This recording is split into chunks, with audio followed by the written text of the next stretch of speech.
morning. How are we? The faithful ones who stuck around. You are the ones who get to qualify for the $1 million prize that we give away during the last segment, so good for you. Because after all, we're saved by works, and you've stuck around, and you get the prize. I asked Dan why he asked me to close this thing out, and he said, I want to bury you at the back end, because in case you ruin things, we can minimize the damage. And I'll be honest, that was a smart move. Just a smart move on Dan's part. And I'm just thankful also that I can follow Dave Zoll, because that's not intimidating at all. Here's what doesn't make that intimidating, is my wife, who's at home watching the live stream, who's never seen Dave speak before at all. I said, you should check him out, he's really great, you should watch. And I was hoping that she would watch and be like, yeah, but I'm excited for you to speak because you're better. But that's not what happened. He happened to use every cultural reference that my wife loves. Like, she loves The Onion more than she loves me. She loves Better Call Saul more than she loves our children. And so she's texting me like, are you kidding me? This guy is amazing, my new favorite preacher of all time.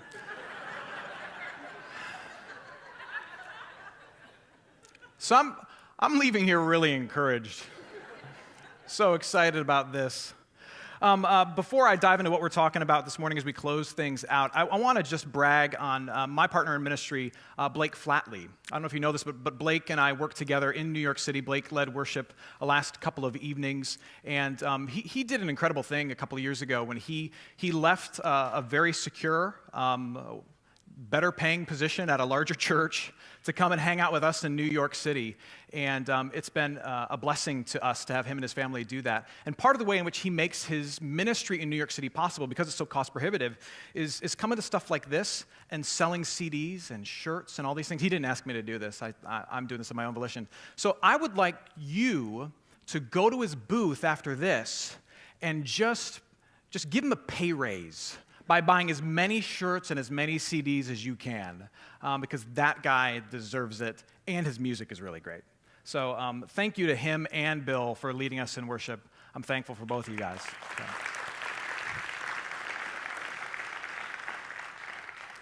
So the technical topic for my talk this morning is joy, where to look when lost, and where to go when it's gone.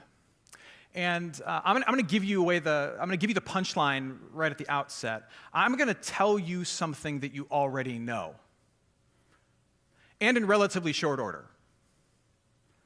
I'm going to tell you something that you already know, and it's not going to take too terribly long. But I'm going to tell you something that you already know in short order, because it's something that we quickly forget and need to be reminded of often. And the answer is Jesus. Growing up, my dad used to restore cars to make extra money. These weren't show cars. They're not the kind you'd roll out on a Saturday morning while I drink coffee and eat donuts. These were side-of-the-road specials. We grew up in a rural part of Michigan, and my dad would see some car on the side of the road for sale at a surprisingly cheap price, and he would buy it. He would pour a couple $100s into it, put a fresh paint job on it, and he would sell it for a small profit. He did this over and over again. One day, he brought home a pickup truck. It was 1985 Chevy S10 single cab with a racing stripe down the side. I don't know why. And a truly impressive amount of rust. And I remember being 15 years old and thinking to myself, this would be the perfect car for Matt Popovits. And so I immediately began to scheme and wonder, how could I get my dad not to sell this car, but to fix it up and keep this car?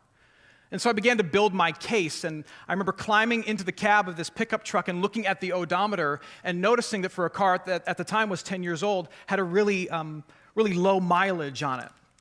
A point that I immediately shared with my dad, who then looked at me with a face that said, "Son, have I taught you nothing?" And he proceeded to tell me something that he had, in fact, told me several times before. He said, "Matt, when you're dealing with a beat-up truck sold at the side of the road, the last thing you trust are the gauges on the dashboard. if you want to know how this truck is doing, don't look there. And I remember thinking to myself, well, where the hell are you supposed to look? I mean, if you can't trust the gauges on the dashboard, where do you look? I never took up my dad's hobby.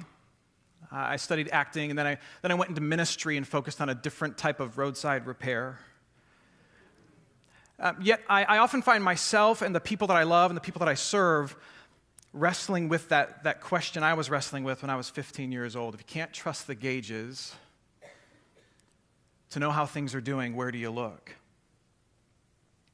You see, we all have like a dashboard of sorts in our life, a series of gauges that we use to measure our value, to measure our performance, to measure our standing with the divine, our esteem in front of others. And your dashboard can have different gauges than mine has. For you, it might be the success of your children, and then the trajectory of your career, the cleanliness of your home, a certain amount of money in your bank. And here's the thing, just like that old truck, sometimes life runs us so hard for so long that every gauge on your dashboard reads empty, or every gauge is somehow busted or broken or manipulated by your own hand or blown out completely. And you find yourself asking this question, where do I turn to see how I'm doing if I can't look at the gauges, if they're all telling me something I don't want to know? Where do I look to know how I'm doing? For example, what do I tell Gita? Gita is a 40-plus-year-old woman in my neighborhood near one of our parishes in New York City. I met her a couple of years ago when she kept dropping into our church events and into our church services, not to attend the event or take part in the service, but just long enough to pull me aside and remind me to pray for her son. She would do it over and over and over again. Pastor, please pray for my son, and then she would leave. 1 year prior to when I first met Gita, her 21-year-old son was stabbed in the stomach while he was out on a date with his girlfriend. And he was murdered in a random act of violence, and the killer remains at large to this day. And Gita was understandably craving justice, and she would say to me, Pastor, pray that the detectives find this man. And she's crushed under the weight of guilt, asking herself, maybe I could have been a better mother and somehow prevented this. Gita only has one gauge on her dashboard, and it's her children. That's it.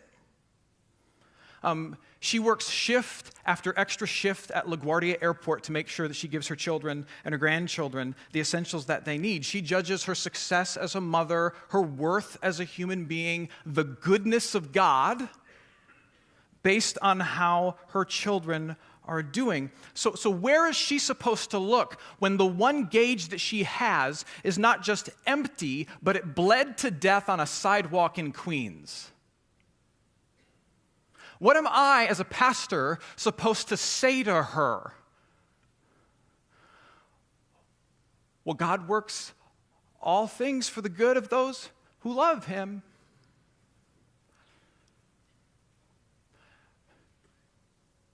Pastor, am I not loving God enough because this doesn't feel like it's working out too well? Numbers chapter 21, deep in the Old Testament.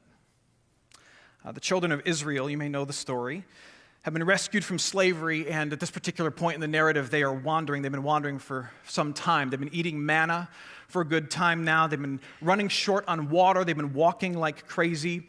And they're looking around at their setting and their scenario, and they begin to grumble. At least that's how we often put it. I think we should use stronger language. They're doing more than grumbling. They're pushing back on God and questioning His goodness. And they had one gauge on their dashboard as well to measure their happiness and to measure God's goodness. And the gauge on their dashboard read Egypt. And the big question was this: are we doing better today than when we were making bricks of straw for Pharaoh? That's it. And at this particular moment, and at other moments in the narrative, the answer was a resounding no. Life was hard. They're tired, they're hungry, they're thirsty, and they're sick of walking. And as a dad who earlier this week spent 2 days at Universal Studios with his 10-year-old daughter, I can tell you that it is dangerous to mess with a child who is hungry and thirsty and tired of walking. It doesn't matter how many times you've pulled them out of Egypt or paid to put them on Harry Potter. It's dangerous. Because you see, in their minds, this is self-righteousness, in their minds, they've done their part. Now God has to do his. I've done my part, and things should be getting better. And the gauge didn't read the way they wanted to. And so they started shaking their fist at God. And as you can imagine, God wasn't crazy about that. And so here's what happens. Numbers 21, verses 6 through 7. Then the Lord sent fiery serpents among the people, and they bit the people so that many people of Israel died. Which, by the way, is a threat that rings hollow at Universal Studios, just saying. And the people came to Moses and said, "We have sinned, for we have spoken against the Lord and against you. Pray to the Lord that he may take away the serpents from us." So Moses prayed for the people. Now, we could spend a lot of time talking about why God sent poisonous snakes to the children of Israel. The simple answer is this, because he's awesome. How awesome of a tough guy move is that? Lesser gods would never even try it. The point of the snakes, however, is this. The point of the snakes is judgment. And that's what the law, in some way, shape, or form, always brings, by the way. The law always brings, in some way, shape, or form, judgment, death. And the law, I know I'm kind of speaking to the choir here, the law, very simply put, are the demands, the have-tos, and the must-dos of life. Law is made up of the demands of God, be holy. Law is made up of the needs of neighbor, be kind. Law is made up of the strivings of self, be successful. And it's that law that drives me to the dashboard and calls me to gaze at the gauge and answer the question, how am I doing? How am I doing? And in a terribly broken world, with horrifically broken people, the answer to that question is always the same. You know what the answer to that question is? Not as good as you should be. And whenever we feel the panic of failure brought on by the pressure of the law and looking at the gauges of life, we are left with three choices and only three choices. We can hide from the pressure of the law, we can try to perform under the pressure of the law, or we can rebel under the pressure of the law, all of which eventually lead to some form of biting, stinging judgment against us. Hiding from the demands of life ultimately fills me with guilt. Trying to perform and meet all the demands of life will burn me out. I have some New Yorkers I'd like to introduce you to. Rebelling against the demands of life makes me a jerk. And so what do the Israelites decide to do? They go the jerk route. They decide to rebel against God by complaining against his goodness, and it literally bites them in the arm. I'm going to assume it was the arm.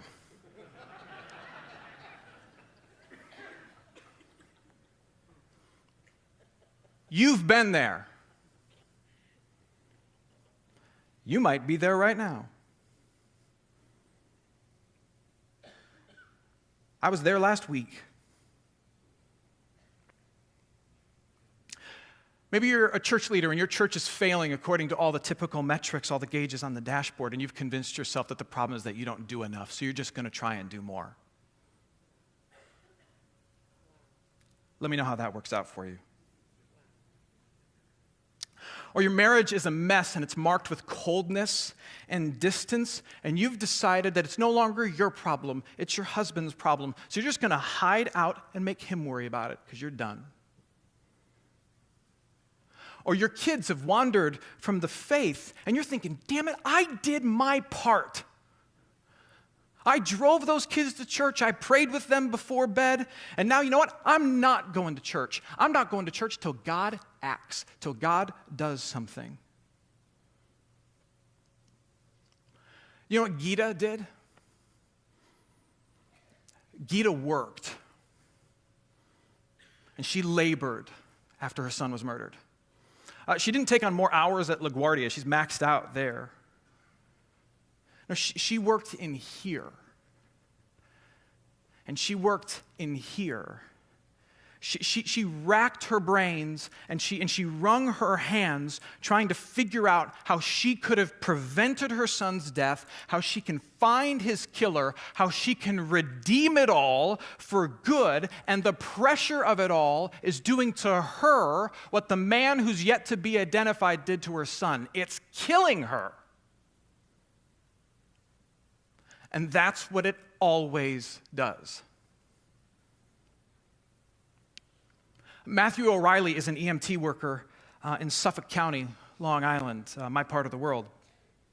And in a fantastic TED Talk a couple of years ago, he shared how in his work as an EMT, he made a decision several years before this talk that whenever he was called to care for something who was facing imminent death, say a motorcycle accident on the side of the road, and when someone was about to die, and they asked him if they were about to die, which O'Reilly says they always ask you, am I going to die?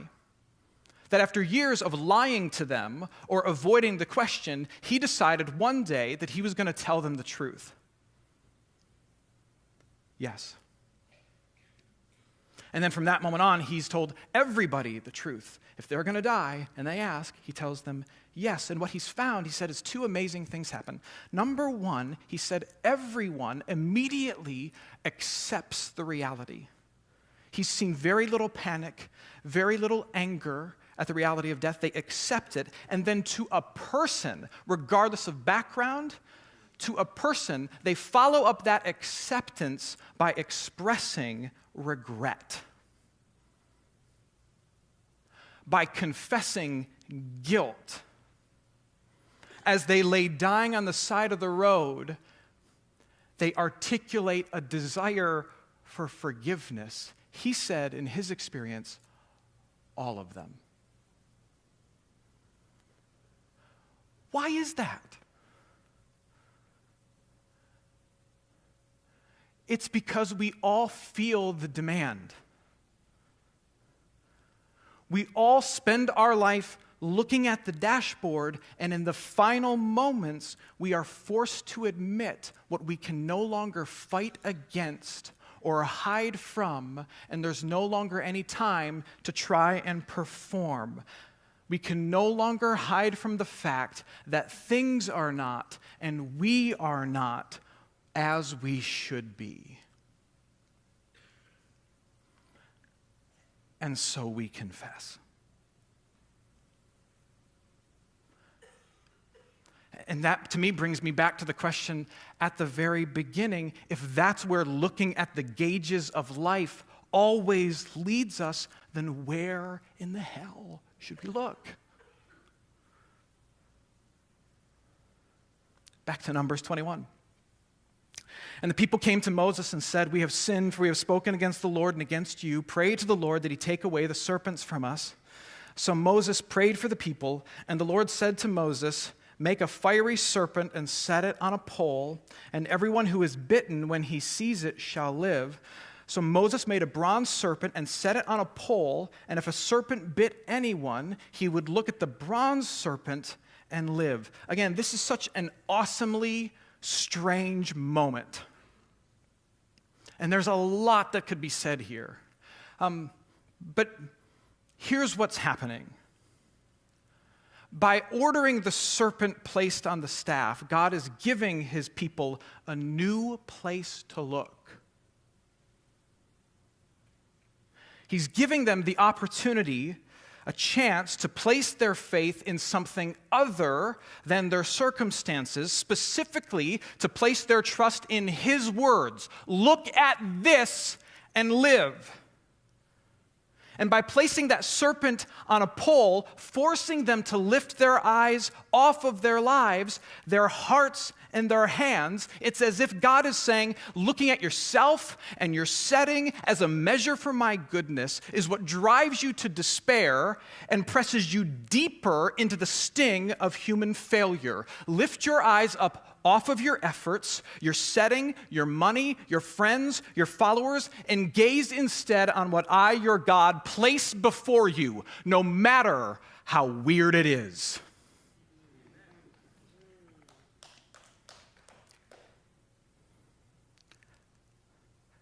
Fast forward a few thousand years, you know where I'm going with this. You grew up in Sunday school with the flannel graphs.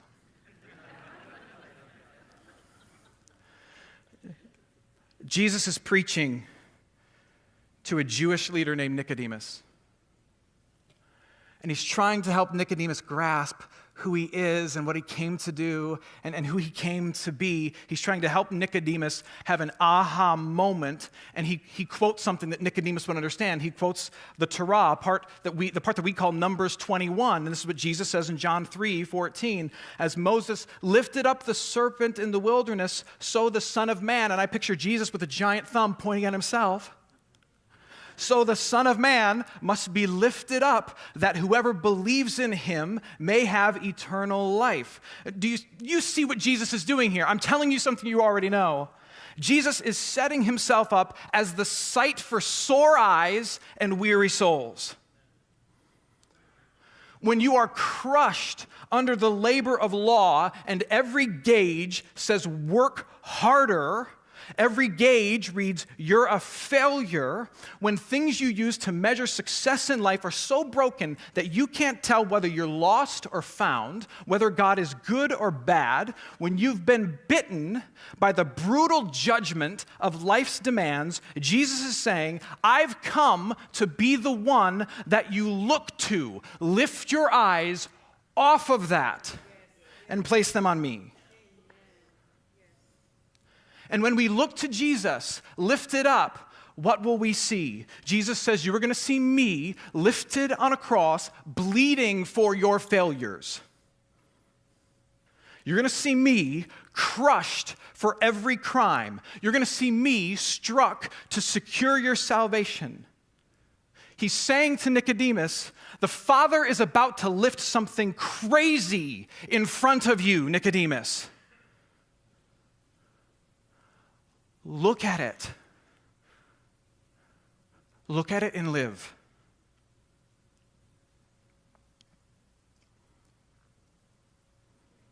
And nothing has changed. Nothing has changed. We lift our eyes to Christ crucified. Nothing has changed. And you may say, Pastor, well, when do I look? Do I look before it gets bad so maybe it won't get bad? I think you need to come back to the conference next time.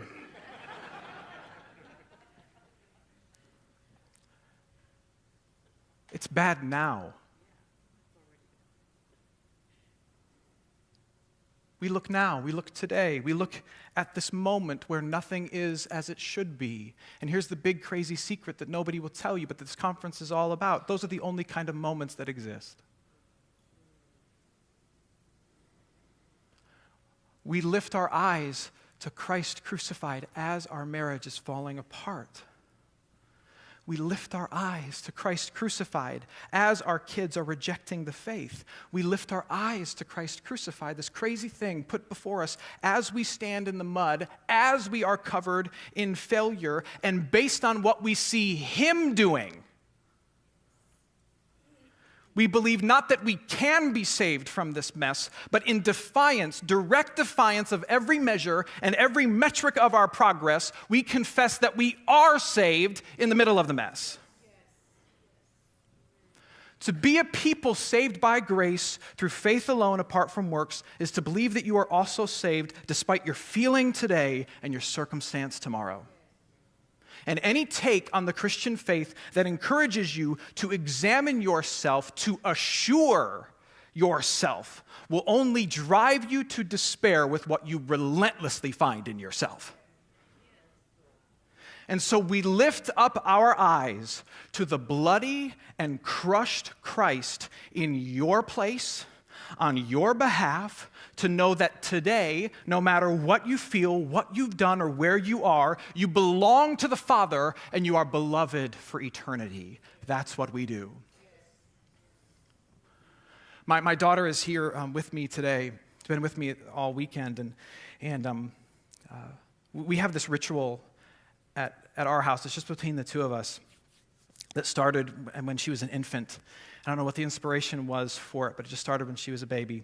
And every night when she goes to bed, she summons me to come tuck her in, which I've never really known as a parent what tucking in means. There's no tucking that takes place. But what it's consisted of for us is I look at her and I say to her, I got a secret to tell you. And she pretends that she doesn't know what the secret is. And she says, wow, what's the secret? What's the secret? And I look at her and I say, you are a baptized child of God. And I make the sign of the cross on her forehead. And then she looks at me and she says, I got a secret to tell you. And I pretend not to know what it is. I'm like, wow, what's the secret? That's great. What's the secret? And she looks at me and she says, you're a baptized child of God. She makes the sign of the cross on my forehead.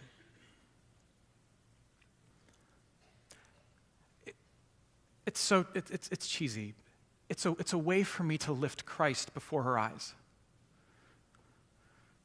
That she is in his death and resurrection right now, just to lift Christ before her eyes. And here's the thing, I'm not doing that for her that evening. I'm doing that for her 15 years from now, when she's blown it and she doubts everything, the love of me, the love of her mom, the love of her God, but she can look back and she can say, I don't know anything, but I know this. I have a secret. I'm a baptized child of God.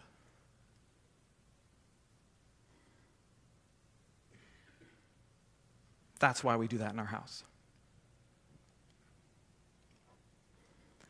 Now here's the thing. I know what some of you are thinking. You're thinking, did we show our faithfulness by sticking around all the way to the end of this conference just so that this guy can tell us that when life gets bad, we should look to Jesus? And here's my answer to that. No. Well, kind of. We're going to get theological for just a second here. I mean, if your understanding of Christ crucified for you is merely a historical event that happened 2,000 years ago where God saved the world, then yes.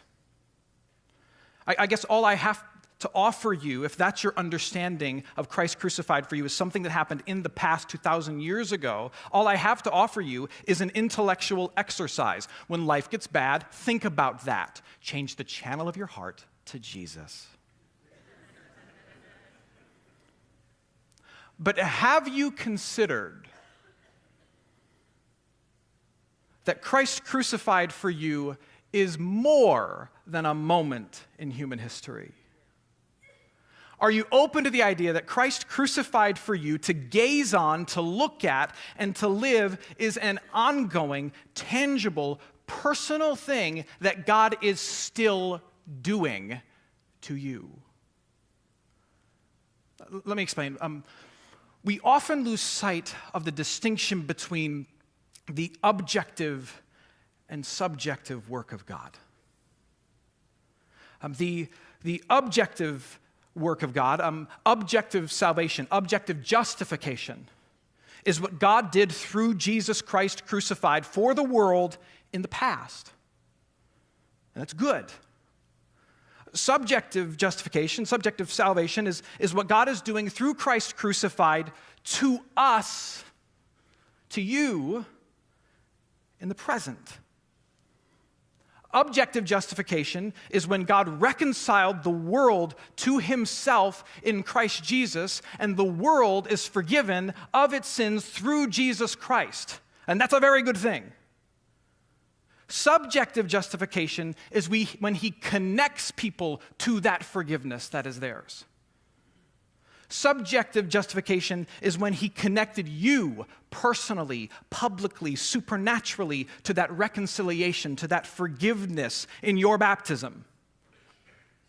Subjective justification is when he says to you, through the pastor of your church or the comfort of a friend on account of Jesus Christ who was lifted up for you, who bled for you and died for you, I forgive you.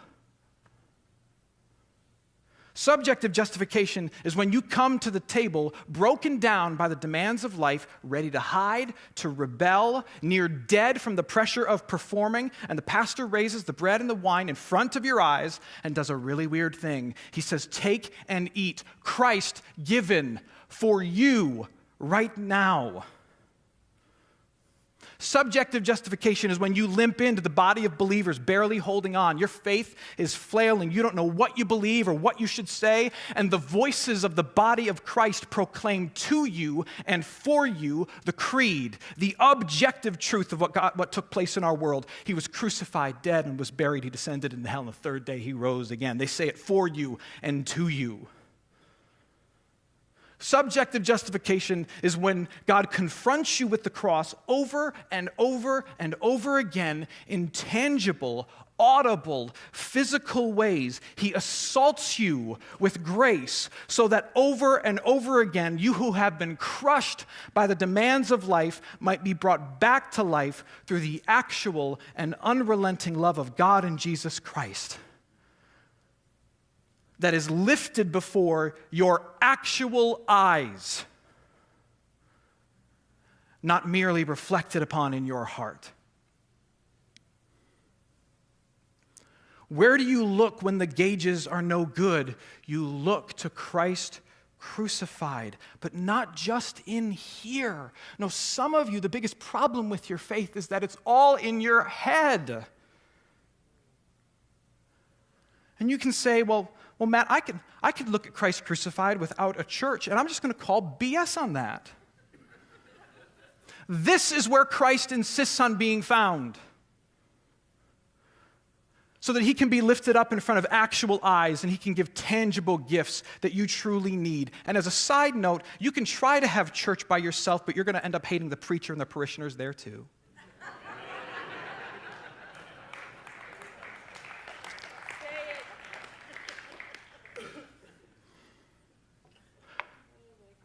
Christ crucified for me is out here, outside of me, so that he can give to me what is needed by me. Christ crucified is waiting in the church to welcome you, in the meal waiting to feed you, in his word waiting to tell you the true story of how Christ's righteousness has been given to you. It's lifted up before you in your pastor whose one job is to put Jesus in front of your eyes and absolve you. Jesus is still being lifted up for you to look upon with real eyes.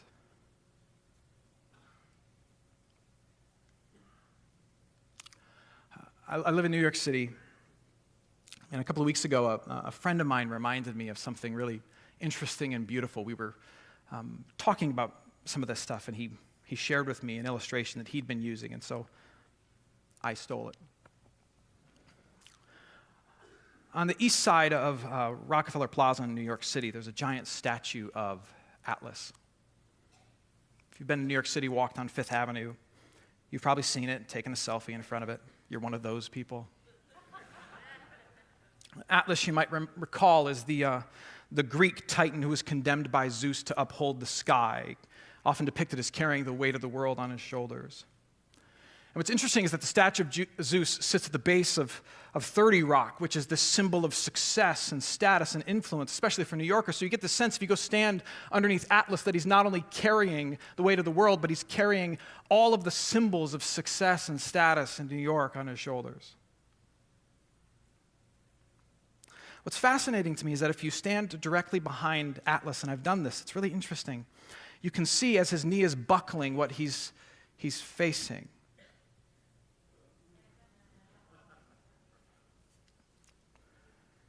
He's facing St. Patrick's Cathedral, which is interesting enough in itself. It's kind of poetic.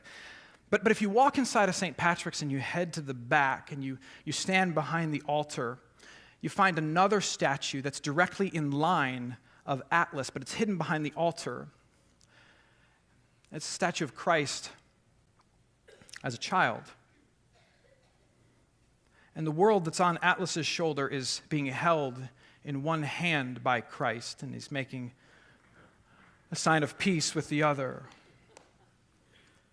And what's interesting is that you've got to stoop low in order to see him. If you stand too tall, you might walk right past him. You've got to be brought low to see him.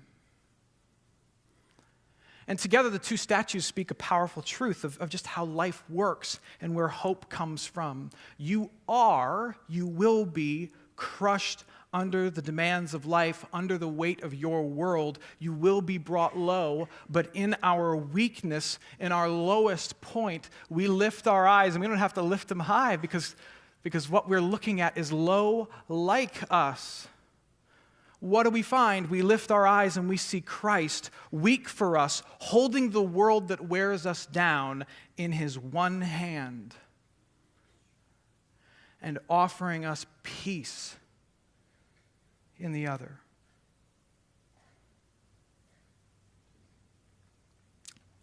We all have a dashboard of sorts in life, and it's got a series of gauges on it that we use to measure our value and our performance, our standing with the divine, and our esteem among other people. But if I could give you any piece of advice, it's something my dad once said to me. When you're dealing with a beat-up truck bought from the side of the road, the last thing you can trust are the gauges on the dashboard. If you want to know how it's doing, don't look there. Lift up your eyes and live.